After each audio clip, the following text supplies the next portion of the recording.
Just click once and import complete Word document in Adobe InDesign. Okay, simply you have to click on File and Place.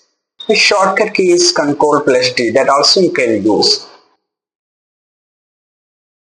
Simply you have to select it and click on Open.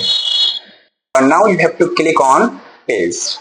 Still, if you will notice here, it's coming plus icon. That means there are some content is still available in Word document. So for that also simply I will click here on plus icon, create a new page and again click on your next page.